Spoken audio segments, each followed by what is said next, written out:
see the way. Some fall down, the wicked them are gonna stray. Some rise up, they listen now what judges say.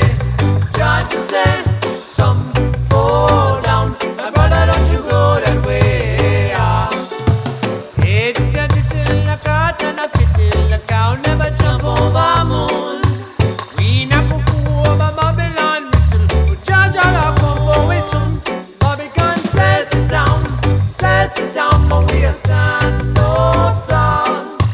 Hot dog boil under them feet, we are going to coming. Some rise up, the righteous never see the way. Some fall down, the wicked never gonna stray. Some rise up, they listen now what judges say. Some fall. Hey. What up, douche? Shit, man. Dude, were I shit talking in the private chat? A little bit. Get on here, dude. Fuck you. Happy Tuesday, though, sweetness. Happy Tuesday. Dude. It's fucking almost the end of August. It's ridiculous. Time flies, dude. This Time flies and you're a piece of shit. I'm a piece of shit, I guess. I just think probably all of us, especially the front office, he's a real cocksucker, dude. Damn right. Somebody's got to be. The only one that misses the show with any degree of regularity. Yeah, that's guilty as fucking charged, man. Yeah, that's true, dude. Yeah, you guys don't want to see him anyway. He's ugly as shit. And like he can't prove it. That's the best part. Like I know it'd be funny as fuck if he was like the most, like by far the most handsome of all of us. Like he's the unknown fucking bastard. He looks like Cher's kid in the movie The Mask. Oh, damn, that's a low blow. That's a low blow. I'm glad. Fuck, I'm not glad even one of you that ugly. fuckers saw it. I'm glad one of you saw it. You know what Stuart's confused. The Mask with Jim Carrey? No. This is the real Mask, baby. That's the movie movie called, right? Front Office. I think it's just called Mask. But Mask. Oh, Okay, Stuart, don't act like taking the away change. Stuart goes, "Oh, you took the off of it." Now I've seen. I know exactly what you're talking about. Yeah, you're right, dude. It means a big difference when you're like, "Hey, I saw the Jaws." Yeah, the Jaws. They're like, I saw I've seen Titanic. Jaws. I've never seen. Is it just Titanic or is it the Titanic? The Schindler's List. There's a few lists. Are you about to? I see you googling Dude, up there. Are you about to pull it up for him? I'm fucking trying, dude. No. No, he's about to front office. I see him working hard on the side. He's He's looking for a picture of it. Oh, there it is. There it is. Hold up. This motherfucker, dude, downright. Eric Stoltz. Eric Stoltz. That is the guy that was originally Marty McFly in Back to the Future, but they recast him like a couple of weeks into shooting. They already filmed a bunch of the movie, and then they brought in Michael J. Fox. Dude, it's so interesting. Literally, this past week, I was watching some of the new Star Trek, and they made a reference to it, and I didn't get it. But you just fucking explained it, my man. Thank you. There you go. What was the reference? They were like, it's like they were basically jumping between timelines, and they're like, oh, in this universe, Eric Stoltz is, in Back to the Future, and I'm like, okay, I don't really know who the fuck Eric Stoltz is. It doesn't mean anything to me, but that's cool. But given what I just heard from Stu, that makes total sense now. Yeah, dude. Dude, I make the universe make sense. Dude, somebody has to. Well, Yeah, that's a pretty big compliment to give yourself, huh? yeah, someone has to. Damn, dude. I mean, just take my picture off, dude. Give Stu the solo. Yeah, just let Stu do the show. Just me and the Elephant Man there. Let me just fucking. Dude, that movie sucked. Yeah, it's not good. It's not even worth. Cher's just a whore mother. That's all she is. She's just a who doesn't pay enough attention to her ugly kid. The only movie I can think of that I liked Cher in was Moonstruck with Nick Cage. That was a good movie. Cher and Nick Cage in a good movie. Yeah, I believe you. This is when Nick Cage was still, appealing. I don't believe you, but I may have to watch it. You ever 'Cause I saw don't know if I Raising believe Arizona? you. Yeah, it's all right. That's great. It's all right. Nick Cage sucks, dude. Nick Cage's Nick Cage best is role. great in Raising. I will die on that hill. Nick Cage's best role, hands down, If you say fucking kick Big ass, Daddy and Kick Ass, dude. Yeah. he's He was good. good in that. He's good.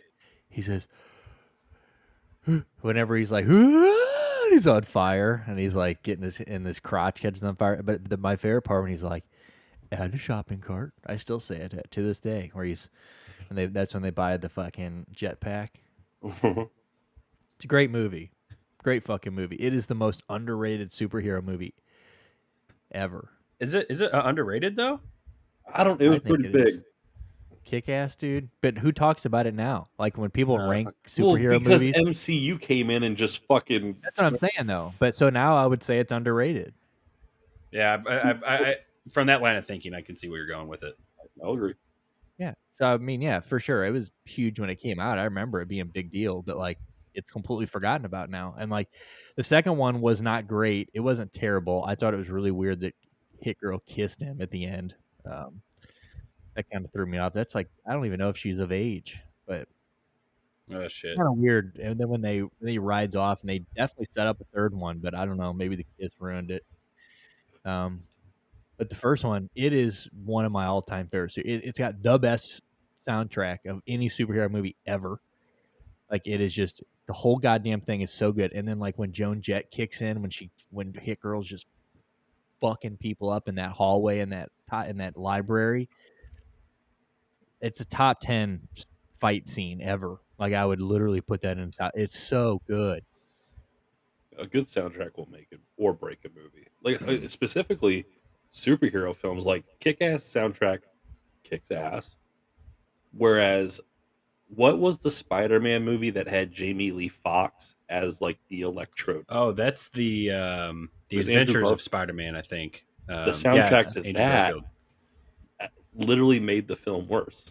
Dude, and that's a shame because that was a solid movie. Like Jamie Foxx killed that role, in my opinion. Okay, Andrew Garfield was a good Spider-Man. He did, dude. He perfectly portrayed the like go lucky kind of laugh, like not really trying to be funny, but is funny. Yeah, dude. Spider-Man. But he looked like a sex symbol.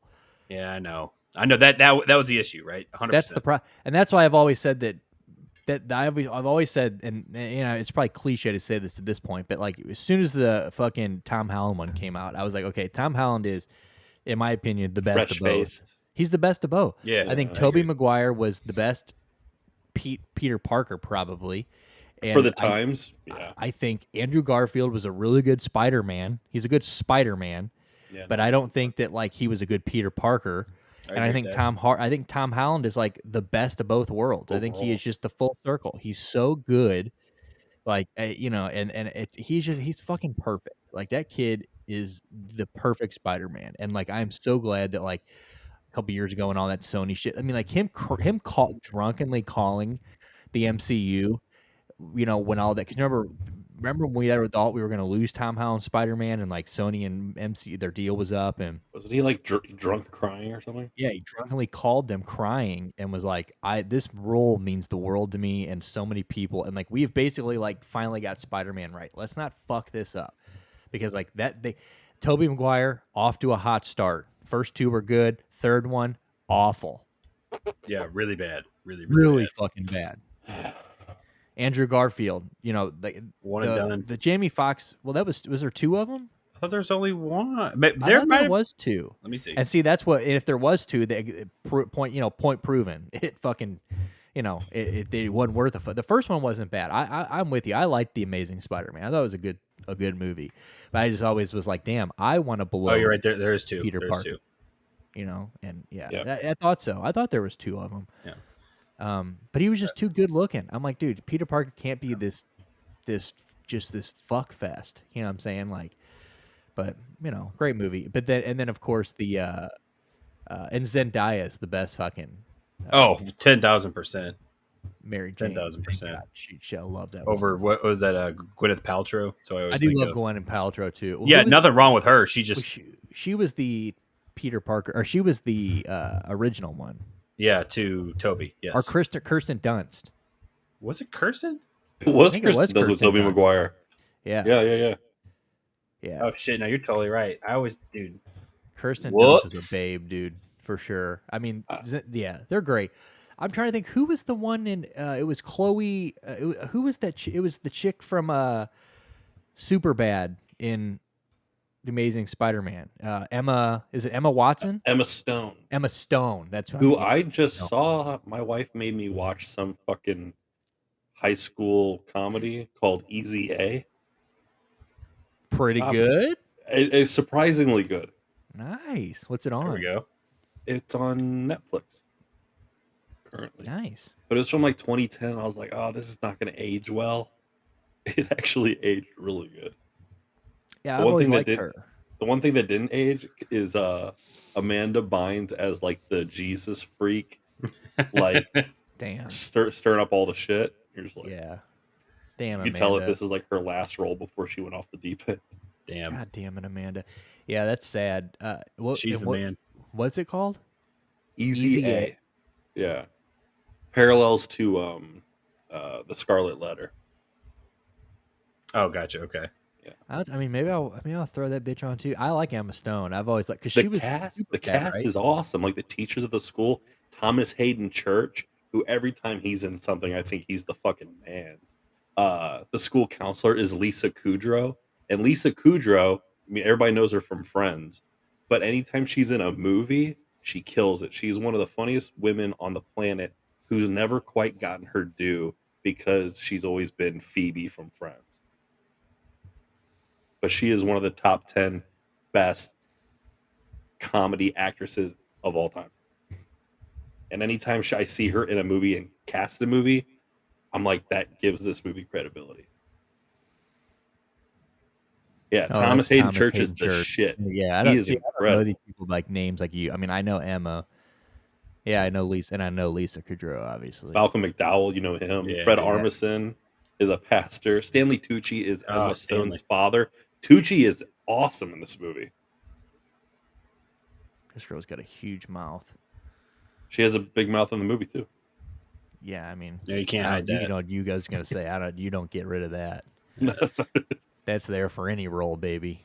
You don't have a choice. If you're ever just watching, if you're ever wanting to watch just something to turn on and like not think. The Rumor, good shit, dude. I thought I was gonna hate it. It was one of those movies where my wife was like, "Okay, we'll watch this with you." How the fuck did she find it? My wife watched every high school comedy of the 2000s. I'm sorry, dude. I'm really sorry. But every once in a while, she'll unearth a fucking nugget of gold like that one.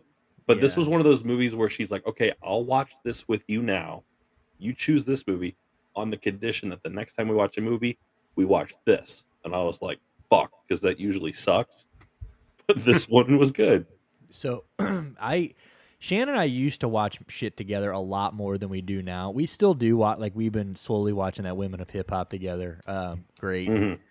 But she has like this, you know, she rewatches shows 100 fucking times. Like because she's always doing something, you know what I'm saying? So like she has she always watches shit that like she doesn't, like you said, that you can just throw on. So a lot of it's like the anime. She loves Bob's Burgers and like she loves Archer, you know, that type of shit, like adult animation. Wow.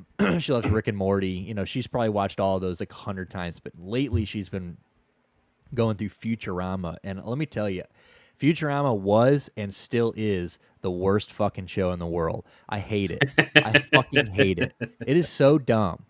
It's dumb. It's not as good as like King of the Hill or Simpsons or it's lower tier. Dude, but I can. It had some bangers in its time, though. Yeah. You know, like when it first came out and was airing, it had some real bangers, like you just said, Stu. I mean, how you could be King of the Hill? Yeah. It's just a terrible show. King of the Hill is all time. What's his face just died from King of the Hill? Oh shit! Boomhauer. Right. Yeah. No, wait, not Boomhauer. Wait, no, not Ned.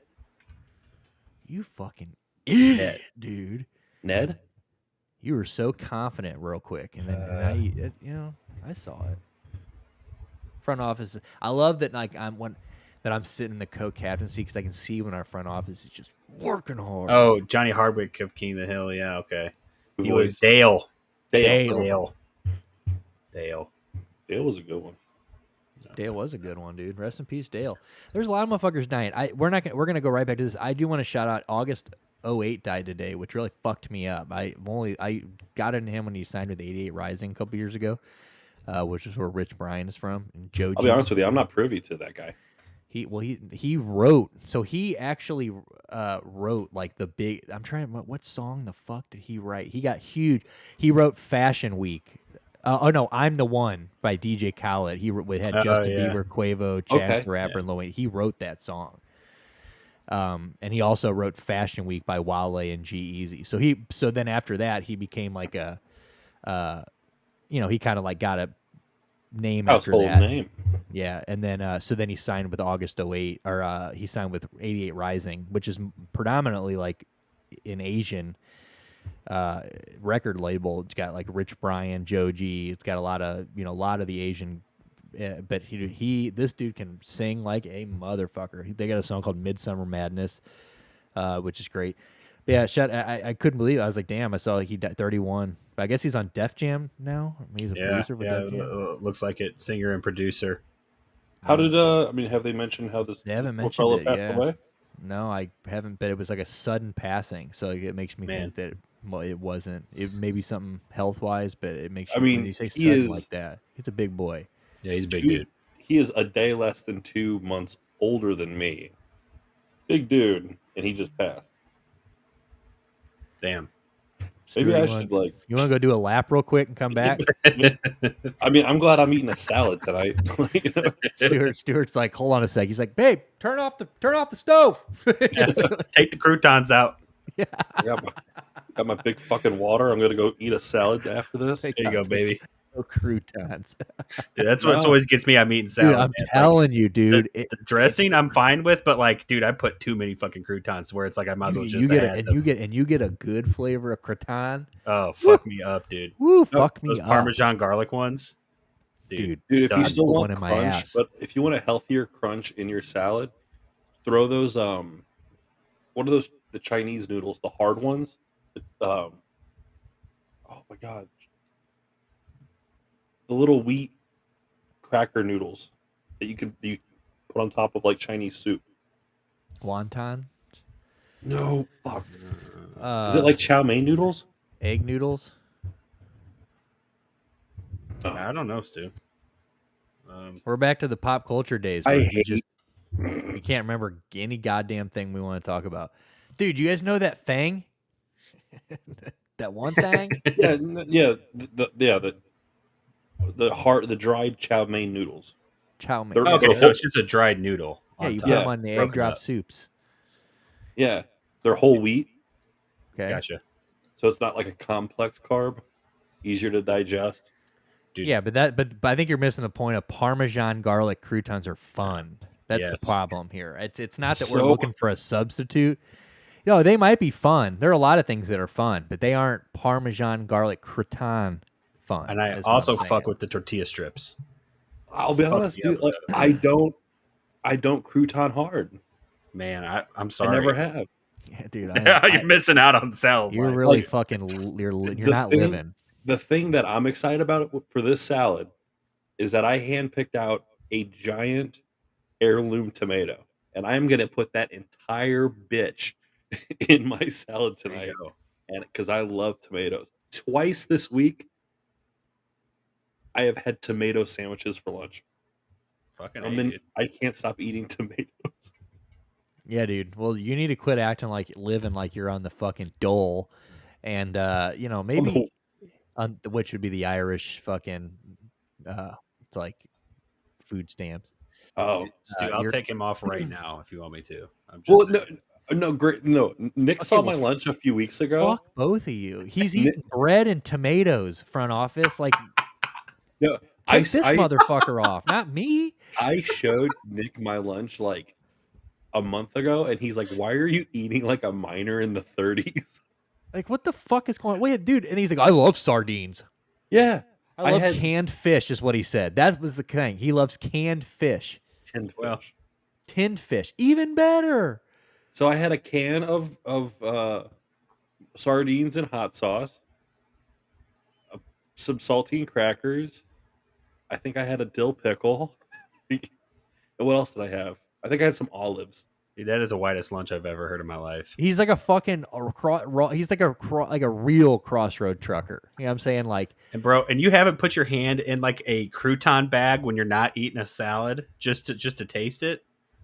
Dude. No, I don't buy. Growing up, my mom used to be like, Nick, quit eating all the fucking croutons, because like I would get stoned and I would go downstairs and I would just open, and my mom would get the big Sam's Members Mark bag, bro, and I would just fucking destroy them. I would wake up the next day for school and have heartburn, and I'd be burping up fucking garlic. Fucking croutons, trying to brush my teeth. Like, god damn, dude. Like, croutons were never the play.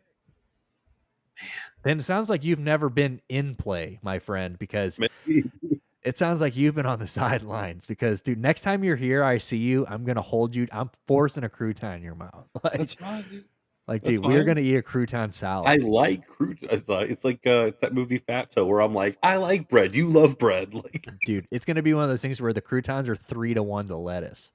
Like, there's only gonna be a few lettuce leaves in that bitch, and the rest is croutons. It's like, would you like some more lettuce with your croutons? And it's no. And I'm like, here, I'll make the decision for him. No, like, he doesn't. When you make a salad, though, like, what's the lettuce? Oh, I'm an iceberg lettuce, dude. Nick's like, I don't know. Arugula, or my preference of salad is definitely spinach. 100%. Just spinach. Yep, spinach salad. Not like a spring mix?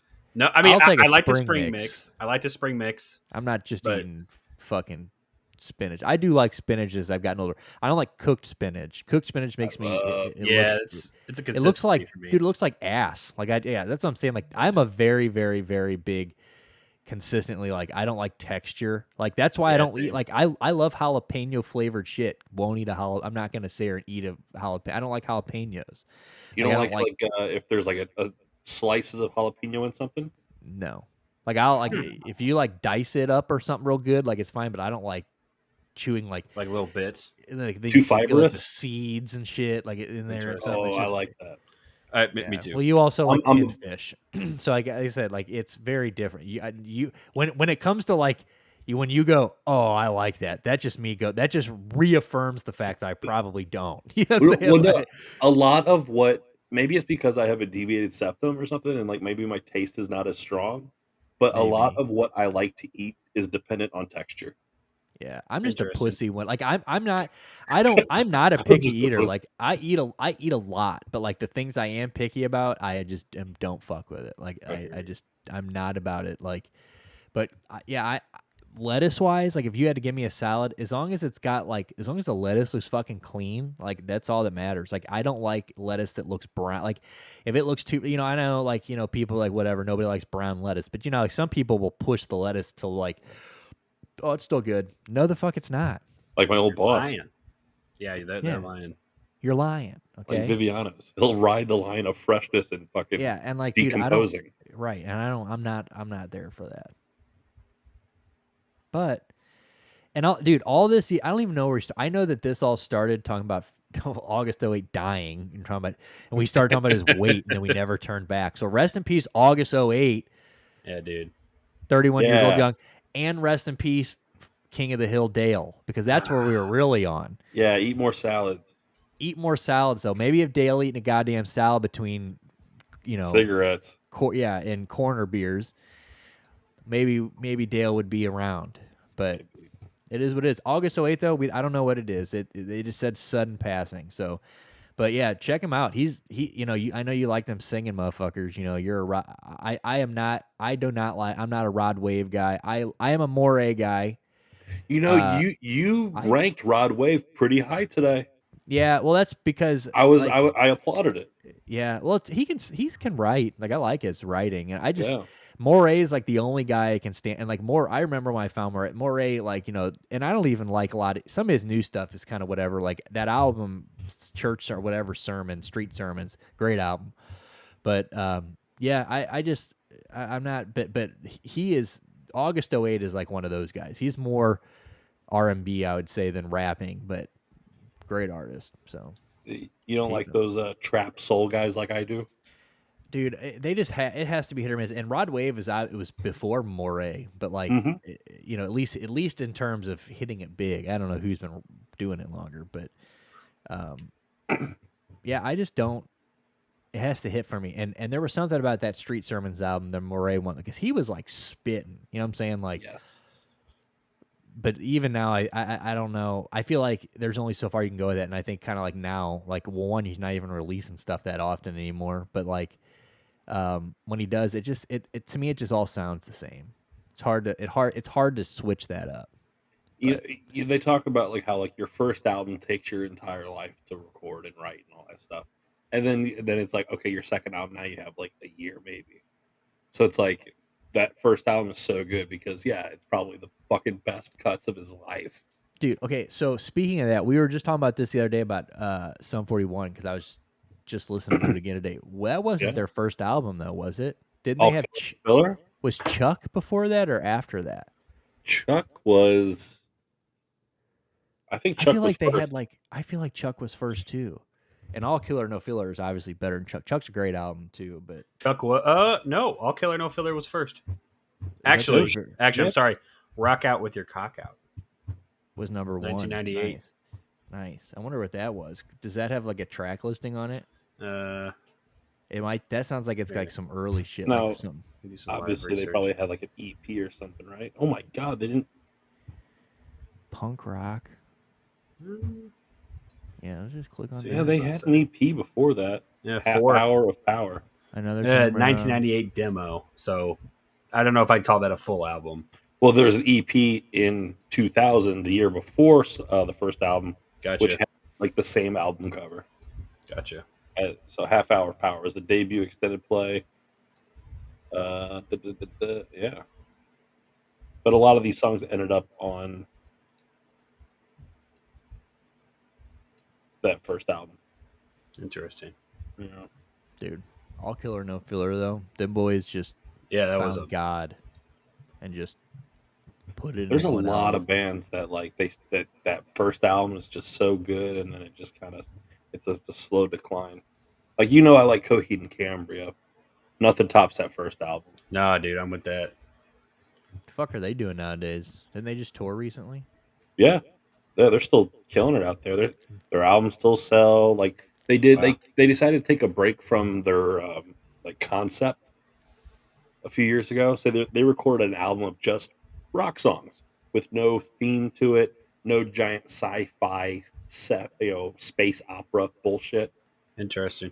And it was all right. But now they're back to that storytelling, which I never really gave a fuck. I just like the tunes. Yeah, I remember seeing Coheed and Cambria live when I was younger, and they put on a pretty solid show. I've seen them 3 or 4 times. Nice. So a couple Point Fests, and but then I drove to Kansas City because they were doing the 20th anniversary of that first album, Second Stage Turbine Blade, and I was like, okay, I got to see that in its entirety. So, yep, nice. Shout out Midland Theater in Kansas City. That's a great venue. Yeah, it is. It's a good venue. I've seen a number of shows there. It's good shit. I've never been there. I don't think I've ever really seen a show in Kansas City. No, I think I've been to Lawrence, Kansas, like 3 times. Midland Theater, Kansas, yeah. Fuck Lawrence, Kansas. But I've been to Lawrence, Kansas. Yeah, I've never been to Kansas City. Dude, Lawrence, Kansas, that little strip is dope, dude. Oh yeah, no, it is for sure. There's nothing outside of that street, but that street in the whole state, mind you. Yeah, I mean that Lawrence, Kansas is like the one worthwhile. And I mean, you only have to spend 1 day there. I mean, you don't do like 2 days, then you're fucking bored. I like that Power and Light District or whatever they call it in Kansas City, but apparently now that is not the place to hang out. No, dude. If you want to get like shot, absolutely, go. Well, it's like downtown, like up by the river, and definitely not the best place. It was turning bad when I was there, and it has since gotten way worse from what I understand. So, but now you go to Broadway, or I assume people probably go to the Plaza, maybe like some places like that. Or I actually also heard that Crown Center is starting to pick up there, so maybe they're too. The trolleys there now, and a bunch of restaurants are starting to open up. Kansas City's cool for a weekend. Trolley, dude. No, everybody loves a good fucking trolley. I mean, for real. Wasn't the Loop supposed to get its trolley back? We have the trolley back. It just nice. got into another accident like a week ago. Damn. He's the biggest waste of money in the world. In the world.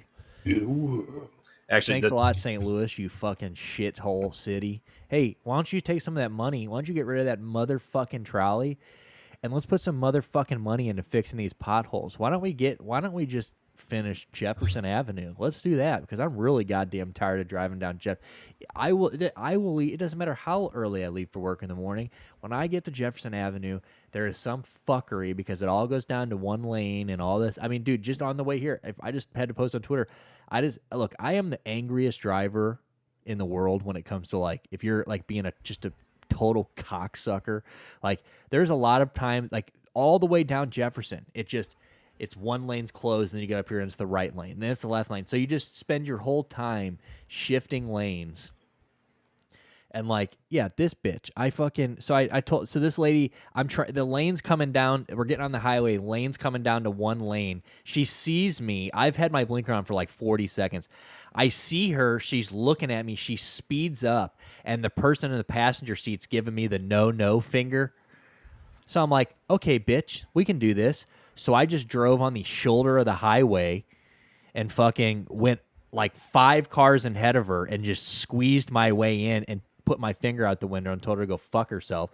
Like, bro, who the fuck are you, bitch? Like, not only that, now I'm on the highway like 4 minutes earlier because you're going to sit on this exit ramp that I just fucking drove all over the side of. And now I'm on my way home, bitch.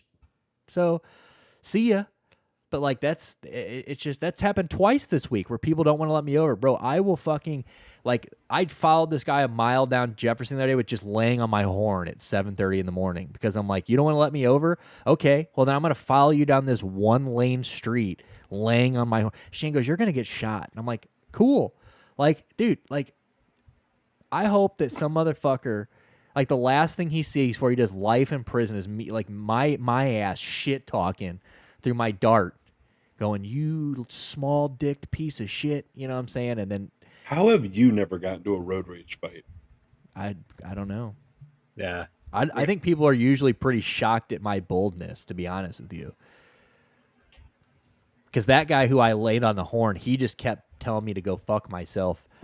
Like, I could see him yelling. Like, obviously he had his windows up, but I can see him in his driver's seat going nuts. And like, I'm like, well, then do something about it. But he didn't want to. So you ever gotten out of the car? Yeah, I've done that one time. I've only gotten out of the car at a Walmart once in high school when I told some guy I was going to beat the fuck out of him. But I was with some Gino or somebody back in the day, so he didn't press us. Like, it was at McDonald's. Oh, I was with Kyle at McDonald's when this guy fucking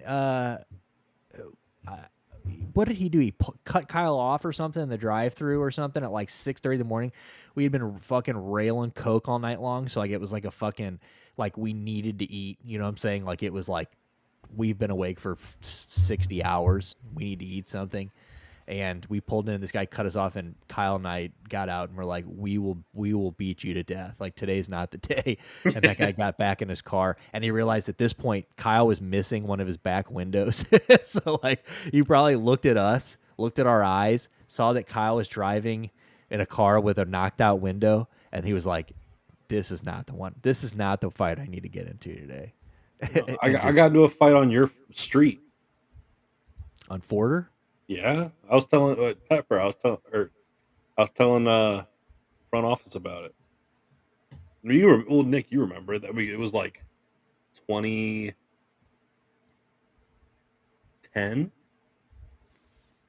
Oh yeah, was that? Do I know this? Yeah, I was leaving your house. Oh, I know. Okay. And you got into a fight with somebody? Yeah, I got into a fight at like 2 a.m. on Forder Road. Damn. Did you like a physical fight? Yeah, he pushed me. We're on the shoulder. Oh, I text you about. I'm sure I text. You probably did. This is like 2010. Leaving your house, all kinds of shenanigans that night. I'm going home and I'm just ready to go home, go to bed. And this dude cuts me off. He's turning off of, I don't know the name of the street, but he pulled out.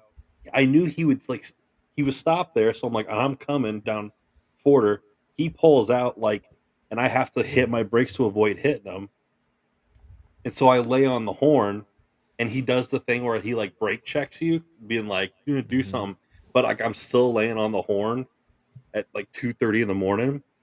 So he keeps he starts driving again, and I'm still laying on the horn, and he comes to a stop. And it's like that thing where they keep trying to call your bluff. Right. So he comes to a stop. I gotta come to a stop, and then he you see the reverse light flash as he's put it in park, and you're like, okay, well I gotta put it in park, and then he opens the door. So I open the door. Yeah, absolutely. Get the fuck on out. Let's go, baby. And it undoes the seatbelt. I do on the seatbelt, and then he starts to climb out, and I go, "Oh fuck!" I have to keep calling the bluff. Yeah, absolutely. And so, dude, but now it's get caught out. So now he's getting out of the car. Now I'm undoing my seatbelt because the last thing you want is to be the dude sitting in the car while the guy reaches you, because now you're he's just punching down. But he's 40. Piece of shit. It's like an old man. White trash dude in a fucking Corolla. But he's coming, and so I got to get out of the car fast. And so I get up, and he walks up to me, and I'm like, okay, I'm bigger than him. He'll probably just say some shit. Immediately hit with alcohol. Oh, so yeah. I'm like double fuck. So dude, we're fighting today. I know, but it's you don't want to fight a drunk guy. A drunk 40-year-old. Yeah. I'm sober. Times. You're drunk. You can take a punch. You're fucking hammered. Fuck. Oh, I know that front office. I know that one. Shit. Yeah. You piece of shit. The dude comes at me yelling.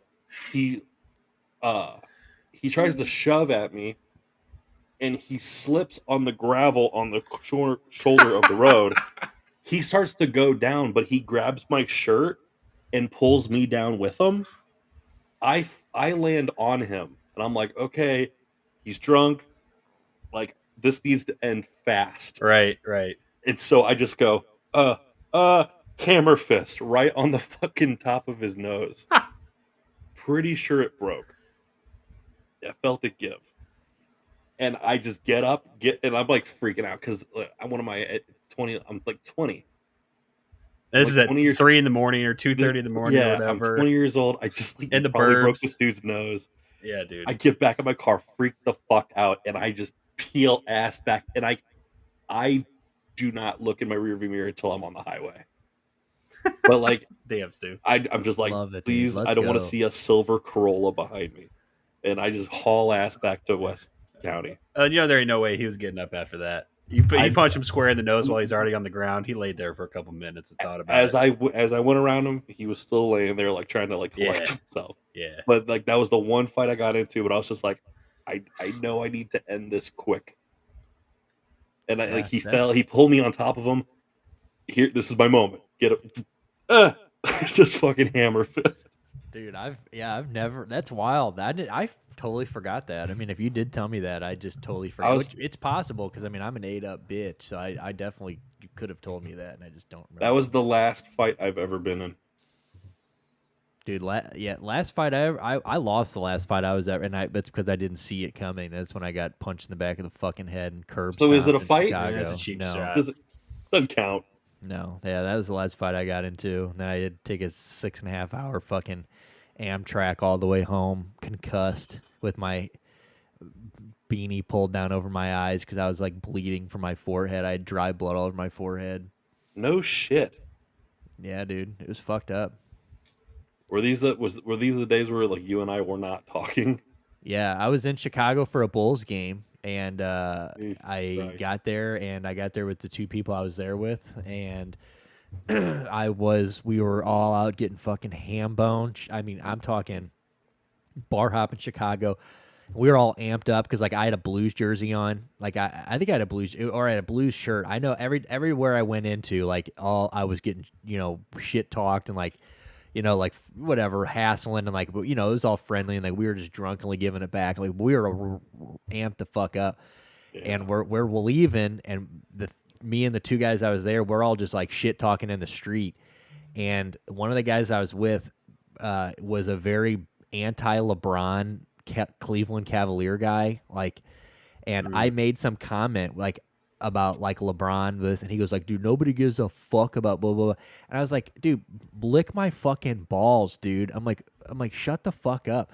It's like like you're just thinking we're shit talking, like thinking we're just in an argument. I turn around, and he came up and he punched me in the back of my head, and when I fell on my face, when I tried to pick myself back up, he stomped on the back of my head and my forehead hit the concrete. Oh fuck! And I dude, had you're to get lucky up. that's all that happened to you. Yeah, it Holy fucked me shit. up. So I got up off the ground and I walked like 4 miles back to the fucking because like I walked like 2-3 miles like just in the opposite direction because like I was like, bro, fuck this. Obviously I'm out of this. Yeah.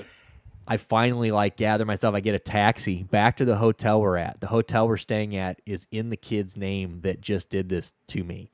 So when I get there, he's got all my shit sitting outside the room, and he's like, "You are no longer welcome in this hotel room." And I was like, "Are you fucking serious, dude?" And so the buddy I was with, the other guy I was with, who I was still cool with, I was like, "Are you gonna?" I was like, "Seriously?" He's like, "Bro, this is." So he like tried to talk him in, and wouldn't let me stay. So I had to go sit downstairs in the lobby and catch a taxi to the Amtrak station, and I fucking took a 6-hour Amtrak train back to St. Louis. Didn't shower, so I'm still got all this gravel all over me, shit. So I just pulled my beanie over my head, tried not to throw up for 6 hours. And when I got there, Servando, my brother, picked me up from the Amtrak station. Never spoke to that kid again. He actually messaged me after the Blues won the Stanley Cup and was like, "Hey," he goes, "I understand if if we ever run into each other, you want to beat my ass." He's like, I would totally understand that. He's like, but I want to just reach out after the Blues. I know the Blues Stanley Cup meant the world to you, and I just want to, and so but it was like a message request, Yeah. So I just rejected it, and I was like, bro, get the fuck out of here. Like, it is what it is. If I ever see you again, like, I'm probably gonna pimp smack the fuck out of you. But yeah, I just left. That was the last time I ever saw him in person. Was that day, and no wonder you dude. You defend LeBron like no other. So, and you kind of have to now. You have to curb stomp because you got curb stomp for the GOAT. Yeah, I got curb stomp for the GOAT, dude. And you both know who did this, so yeah. I know this person very well. I lived with him. Yep. In West County. Was it the one whose nose you broke? No. It was the couch surfer. Okay. Wow. What a piece of shit, dude. Wow. Yeah, it was the last time I ever saw him. So on some bullshit. So I've never seen an NBA game yet. That was I had tickets to an NBA game. I've only seen a preseason NBA game, and the only reason I haven't seen a real season NBA game is because that. Dude, but the Bulls did lose the next day. They saw a loss. Pussies. I tell you what, you, me, OKC Thunder game, and I promise you won't get curb stomped. Dude, I swear to I get there and Stewart just fucking he lures me to OKC and just beats the fuck out of me. Dude. Yeah, kicks him right under the knee, just like straight down. Me with the same maneuver he hit that dude in the nose with, just beats the fuck out of me. Just drop a hammer on your. I'm just laying in the streets of OKC like, dude, what the fuck did I do to deserve this? Like, damn, dude, this is where I knew I fucked up. I wouldn't even come back to St. Louis. I would just give myself to OKC at that point. Like, I'm an Oklahoman now. Yeah, I would just scrape myself off the ground and walk in the darkest direction, like just off into the night. Oh my God. But yeah, dude, that was the last fight I was in, because the last fight before the nose break, the boxing match, that little boxing match I was in, that was the other last fight I was in, which isn't really a fight. It was just a little boxing match. But yeah, I did break his nose. Like, you broke that dude's nose. He bled all over the dishes. I'll never forget everybody going, "Oh, no. They're like, damn, they're like, damn, it's broken, he's bleeding. And then I'll never forget, he ran over to the sink and he starts bleeding. And Chris goes, not on the dishes. he's just leaned over the dishes. Yeah, kitchen sink just bleeding everywhere. We're like, no, get your fucking face out of there, please. Yeah, the boxing in that stupid fucking house. Yeah, dude, that house is. I don't drive by the house obviously, but there's a place that I deliver to that I drive right past the subdivision. Yeah, damn. So I drive right past the Walgreens, and you just get to reminisce, you know. It's more or less like PTSD. I basically have to like pull over and take a breath. I bought a lot of beer for underage dudes at that Walgreens. Yeah, dude, yeah. Bro, statute limitations are up. I'll never forget. So me and my buddy Kyle back in the day took a fuck ton of acid, and this was the night that we were actually going to become.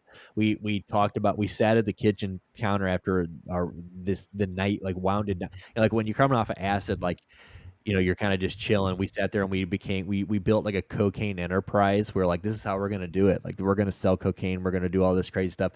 And like, I was living at West County, and I woke up the next morning and I went to Chris and I was like, bro, Kyle and I have got the perfect plan. We're gonna sell cocaine. And he looked at me, he goes, no, the fuck you're not. He was like, out of this house, you're not. And that was the end of our Pablo Escobar dream right there. But we had it all figured out. But anyway, earlier that night, it was like Christmas time. It's December. So like, we're like, dude, let's go look at Christmas lights. So we walk around on foot in that subdivision on fucked up on acid. So we get to that. I don't know if you remember when you walked into that Walgreens, when you opened the door, it went, welcome to Walgreens. Yeah. So we fucking get there at like, it's like God, it's like 2:00 in the morning, right? We walk in. I'm in shorts. It's December. Hoodie. It's December. I'm in shorts, hoodie. I'm in shoes, long socks, and like a coat. Kyle's in a flat billed hat, a pea coat, shorts, flip flops, and sunglasses.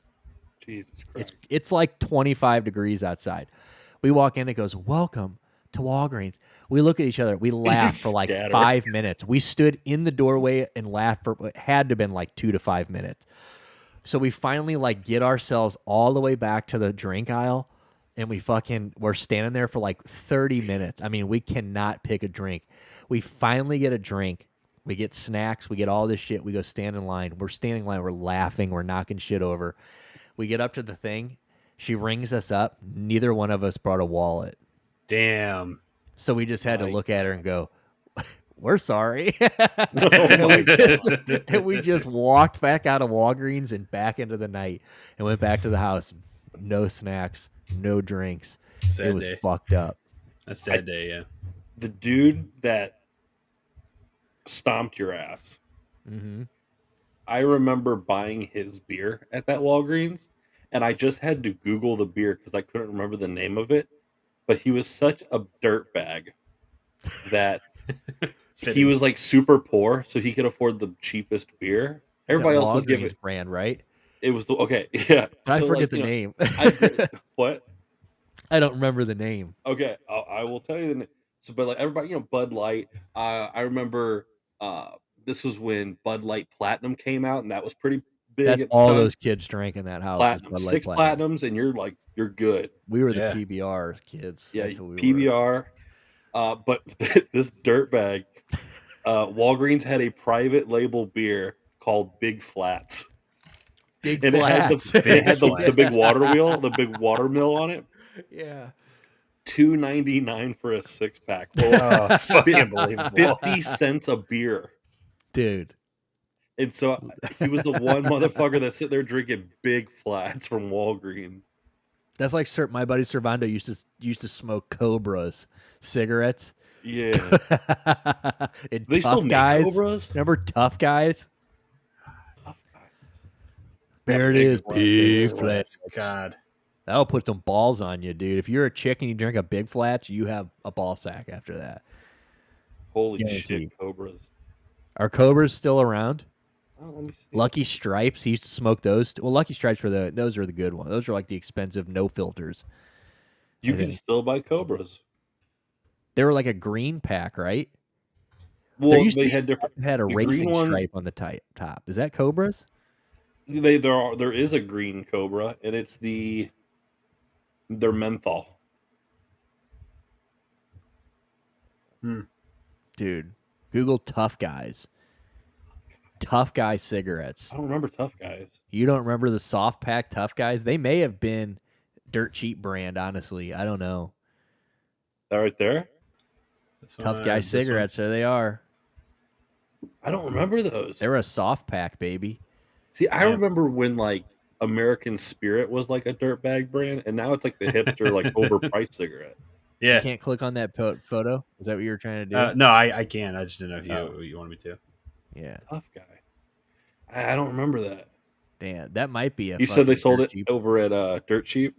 Yeah, but that's where he got them all the time. But that was just because that's like was the go-to place in Fred's Cheapo Depot. But what did Fred say in that commercial back in the day? He was like, "We are the last refuge for the persecuted smoker."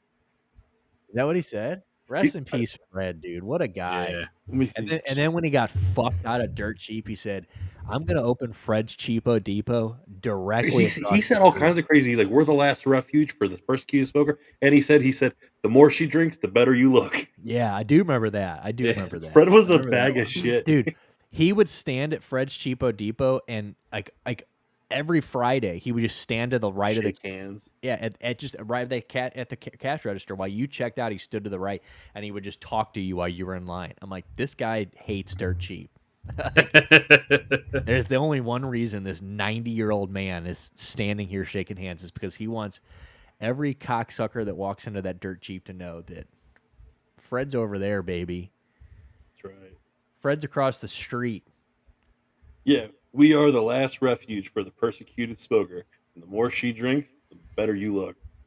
Damn. I do remember that part. I remember the second part of the quote, not the first. What a guy.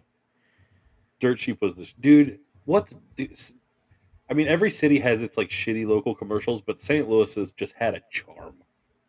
Well, remember Becky the carpet lady? We talked about that. Becky in the carpet. I found out that Gringo Jones is going out of business. No. Gringo Jones is having its like we're cleaning house, so no more Gringo Jones and me.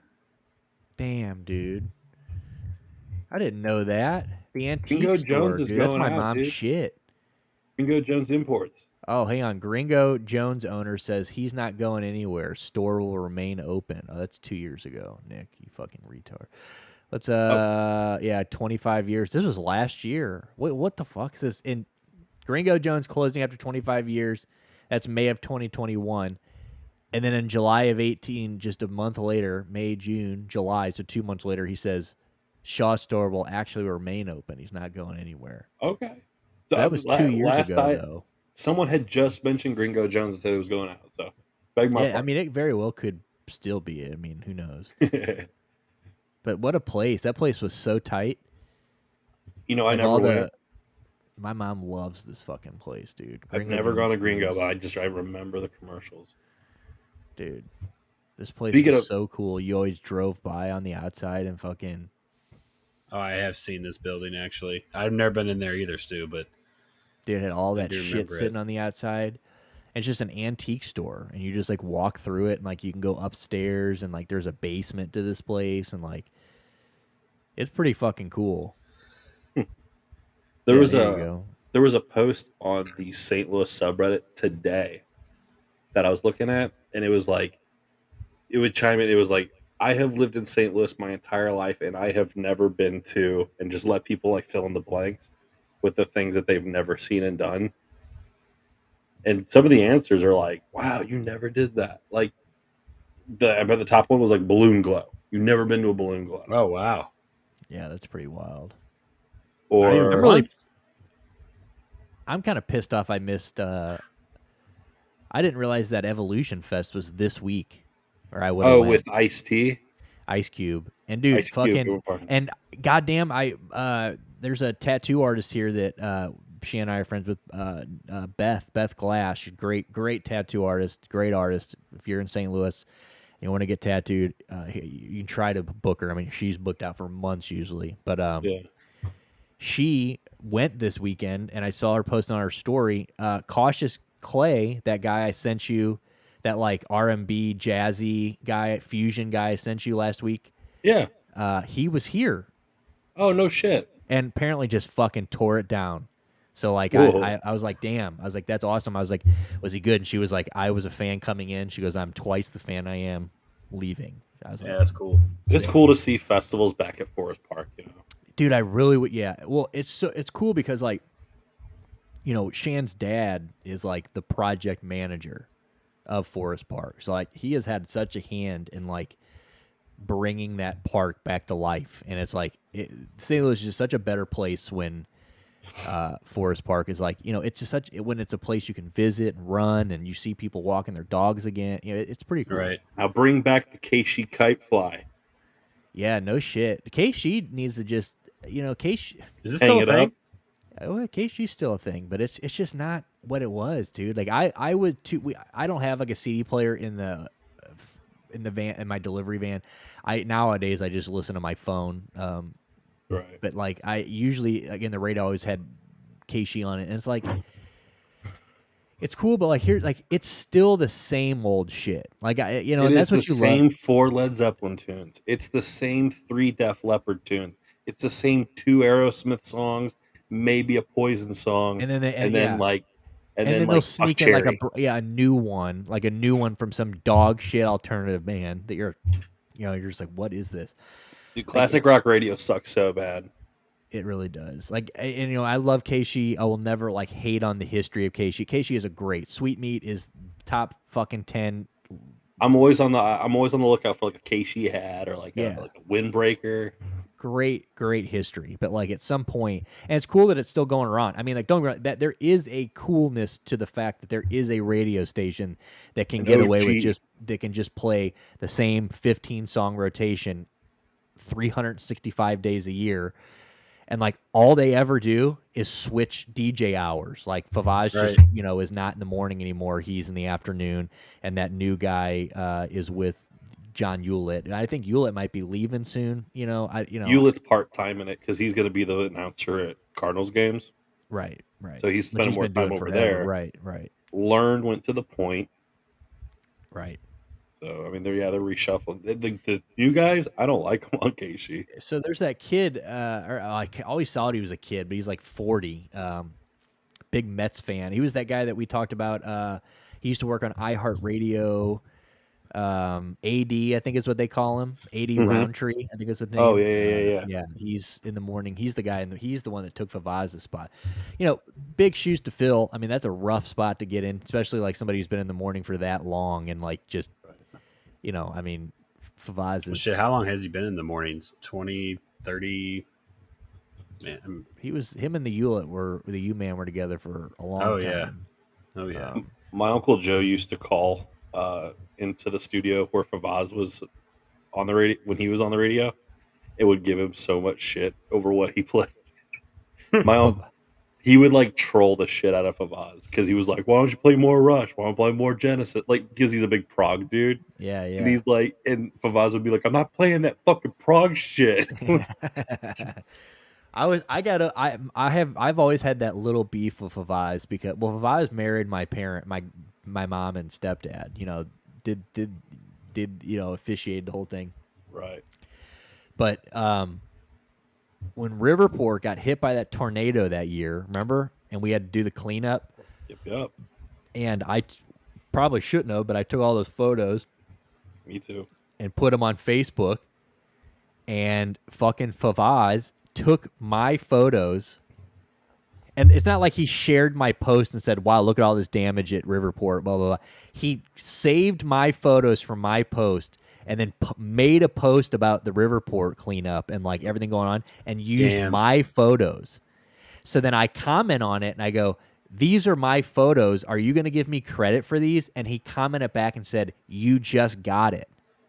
Basically saying, I commented on it and claimed these, so now people can just see my comment, bro. I acknowledge you. Fuck you. Like it's fuck almost like his stupid fucking piercings. You can't have fucking heavy metal gauge earrings with a receding hairline. Yeah, you look like a fucking tool. Yeah. But granted, every time I ran into him, and it was always through you. It was always You're like always I'd go to a giddy as show with shit. you, and he'd be at the bar. He was cool. Yeah, I mean, don't get me wrong. He was always cool to me too. Like, I mean, he's whatever. I mean, you know what was that even pissed me cooler than off. that was when Zach Wilde kicked him off his fucking tour bus for being a fucking douche. Yeah, straight up. Because That he is one of my favorite moments in KC history. For Vaz getting thrown off of Zach Wilde's Black Label Society bus. And it was because he asked him if he was gay, right? Well, because Zach Wilde was friends with a dude who wasn't like out of the closet yet. So Right. Favaz was trying to out the dude.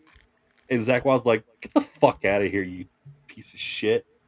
Yeah, I remember that. Like, that's like they kind of use it. They joke about it now, like years later. It's more because it's in the museum, the Keishi Museum or whatever, the audio clip. But yeah, no, fuck Favaz, piece of. They do that. Do you ever listen to any of the Keishi classics? Like when they do those podcasts about like old bands and stuff like that. Like if you go to Apple Music or Spotify, I know they're on Apple Music. I don't know if they're on Spotify, but if you type in Keishi and they've got like episodes of like, I think it's Favaz and maybe John Hewlett like breaking down like the history of bands, or like they choose a band, or maybe they listen to their songs. Oh, that's cool. I did not, but there's like on like YouTube and stuff, people have curated their own playlists of Keishi classics. So every once in a while, like I'll sit there, I'll be like doing like house cleaning, or I'll be at work, and I'll turn on one of these like just old heads making stuff. So it's like Mahogany Rush and April Wine and Isis and Rush and fucking Triumph, and listen to just that good shit. Yeah, no, fuck yeah, dude. I'm with you. I mean, it's some good shit. I've admittedly never listened to it. I've got it. It's been saved to my fucking lit things forever. But then every time I go to listen to it, I'm like, there's just something else I'd rather do listen to Favaz talk. But I was raised on the Keishi classics. Yeah, dude. Same. Well, shit, my father used to work there, Keishi. Oh, shit. Oh, yeah. He was on air. Cool. Yep. Midnight. He did the midnight show from probably 97 through 2001, 2002. Cool. Yeah, I actually was on air there too. For like one night. Yeah. Look at you, dude. Yeah, dude. He brought me and my brother up there. That's how you got. That's how you got fans this of that job. guy, huh? Real big fans of that guy. Yeah. That's Real how big you- fans. Tons. That's how you got. God that's how rest you got his soul. God rest that sweet angel. You piece of shit. That's so funny. That's when I the just one call him cool thing. ugly. Listen, that's the one cool thing I get to say. That's the one fucking thing that I get to say in my life. Let me tell. I've known this man for 20 years, and I've never heard him brag about this man ever in my life. I don't. And let's fucking go, daddy. But that's the one thing. That's the one cool thing. That's the for one. Sure. That is, and that's tight too. That's a cool hour to Absolutely. be on too. Like midnight hours. Like probably got a little freedom. Definitely. Yeah, that's pretty sick. Yeah, I've never was on Keishi. I do have a tape of Favaz wishing me a happy like 10th birthday or something on Keishi. But like I said, he stole my photos. If he really cared about me, he would have tagged me in those photos all those years later. Or just shared my post. You know what I'm saying? And I'll never forget being so shot down because we were all at work, and after we do this, we all, at the end of the day, we always used to sit back in Jules' office and fucking we'd be like listening to like, how the day went. And I remember being like, Jules, can you believe this fuckhead took my photos off my Facebook? And I was thinking like he was gonna turn around and be like, really? What a dick, Yeah.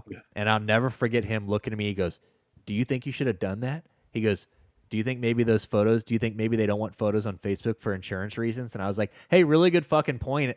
So I like got on there and deleted my post. That scared the shit out of me because you posted it to Facebook. I posted it to like one of those like early 2000s shit, like Photo Bucket. I made an album on Photo Bucket and I posted that album as a post on Reddit. My photos of it. And so Jerry crawled up your ass about your photos. Meanwhile, mine was starting to get picked up on rotation on Reddit. And I was like, and I kept my mouth shut and I just went to Reddit and deleted mine too. Because I was like, I don't want Jerry fucking crawling up my ass. I don't want him to renovate me. So like, I just need to fuck, dude. It was. I've never been like, damn. Like I thought I was gonna have some goddamn support on this, and I just got kicked in the balls, right in the balls.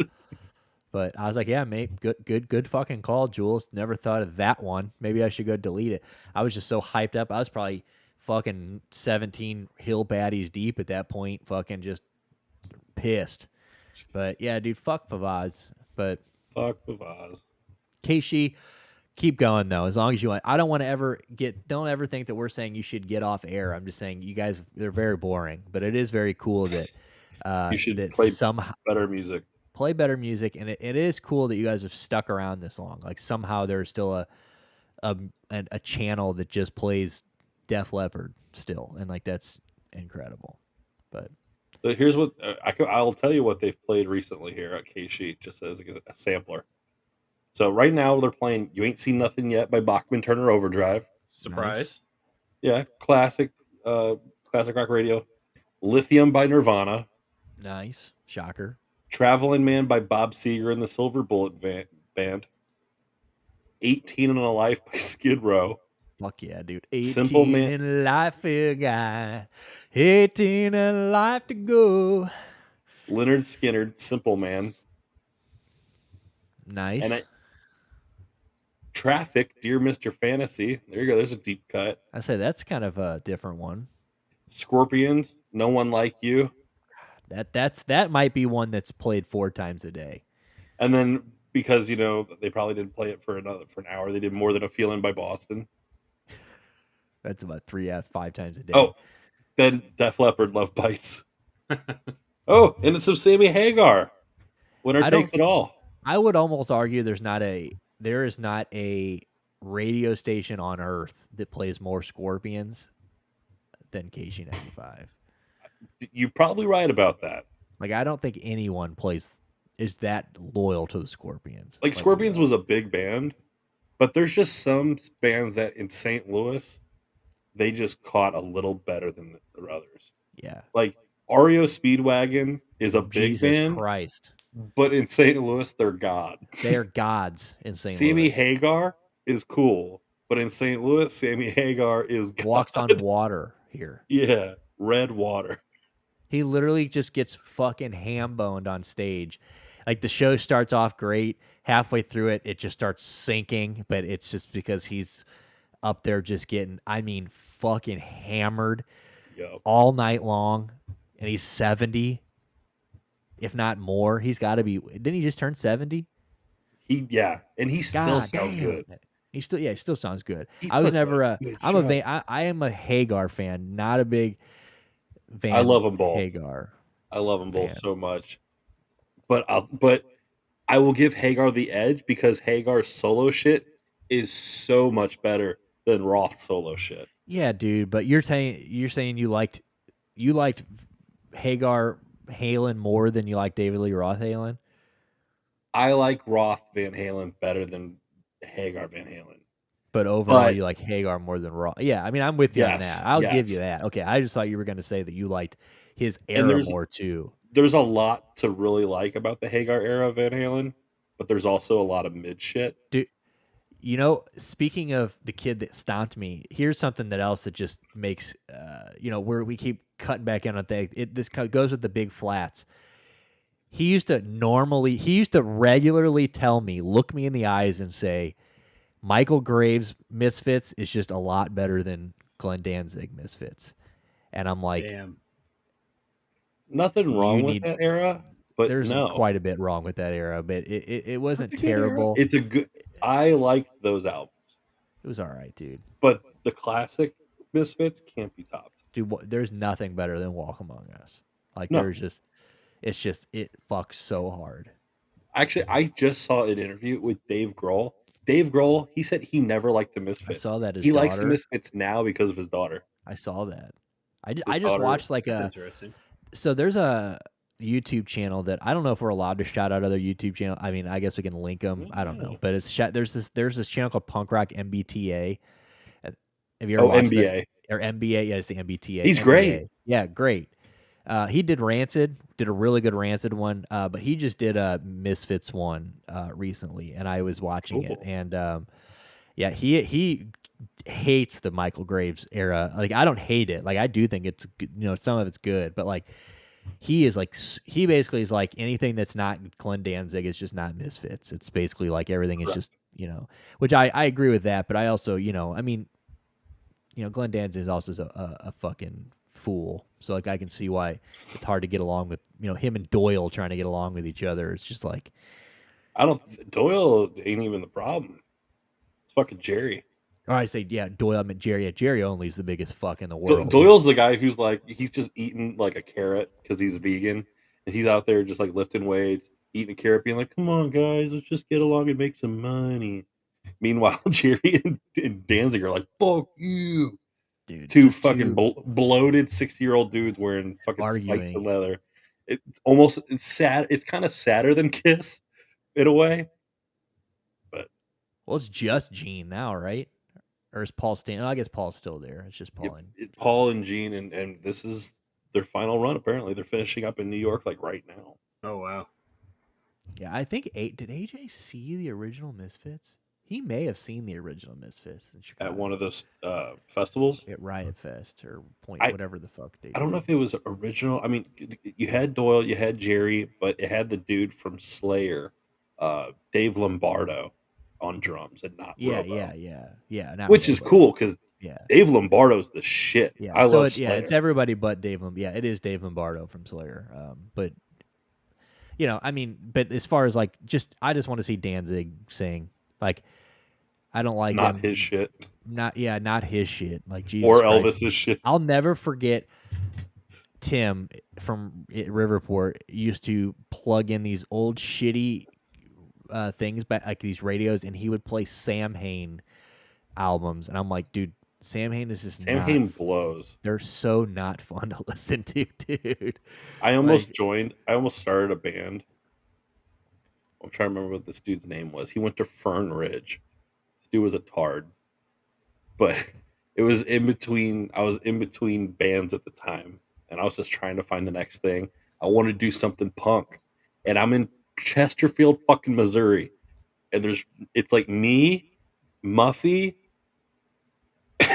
and those are the punks. Yeah, that's it. The real ones, at least. The real punk, and so there was a dude at Fern Ridge who was like, "Yeah, dude, I love like horror punk and shit." And I'm like, "Cool, I like horror punk.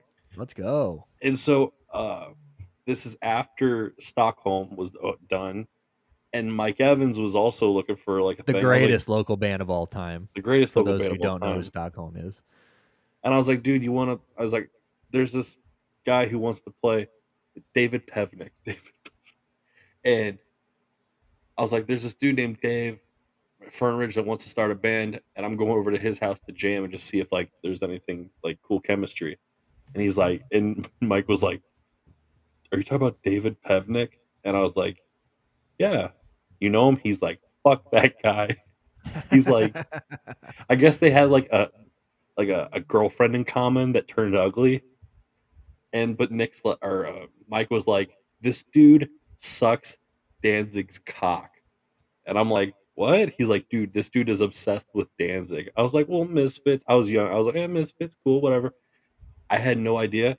So I show up to this jam, and he's like, "I got some songs written and all that stuff." I'm like, "Cool, dude. Let's jam on them, whatever." And he starts, and I was like, "Well," I called him, and I was like, "These don't sound like Danzig, right? Like, I want to play some like punk. I'll play horror punk, but I don't want to play like Danzig." And he's like, "No. They're totally original, blah, blah, blah." And he starts playing them, and they're fucking Danzig, dude. He had this song called "My Crystal Knocked." It was this German, which I don't know if there's any World War II. Yeah, that's not cool. The Night of Broken Glass. Yeah, that's not cool. So "My Crystal Knocked," and he's like, "My crystal knocked, and I'm like, "Dude, that's a fucking Danzig song." And so dude. we like jam for like an hour, and then I give Mike the look, and I'm like, "Peace, dude." See ya, and we bro. get the fuck out, and he's like, "You guys want to stay and watch what was that metal band cartoon? Metalocalypse or whatever?" Yeah, he's like, "You guys want to stay and like Death watch Clock? Metalocalypse?" Yeah, he's like, "You want to stay and watch this?" And we're like, "We gotta go, bro." And so I have one jam with like kids. this like Danzig super fan. I was like, never fucking again. That sucks, dude. Danzig sucks. I don't Like, wanna thank play God a he was in the Danzig cover. Misfits. Because what a piece of shit. My sister almost got me a gig playing in that Ramones tribute band.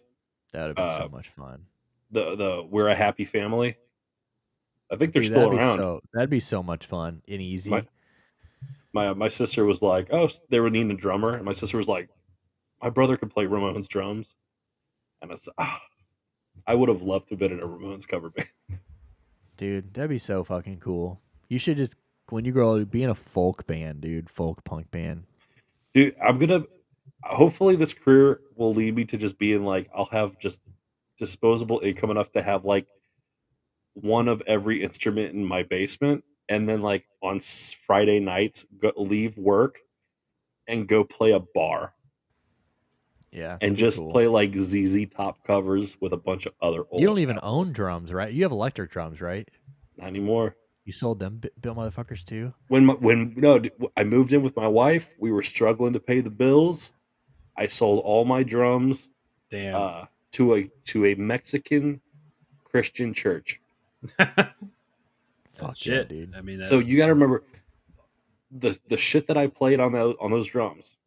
Are now in a church. Stink Bomb songs. Wrote songs with Stink Bomb, including like violent masturbation, Cheetos, like 100-Foot Nun, and now they're playing gospel in Espanol in Springfield, the first thing Missouri. They did was they changed every head on them drums. They said every dirty, including the Stink Bomb head that your cousin spray painted for me.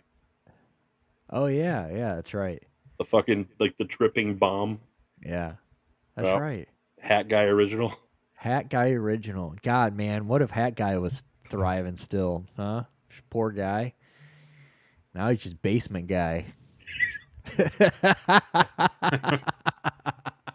Now he's fucking ankle bracelet guy. But he can't get that either. So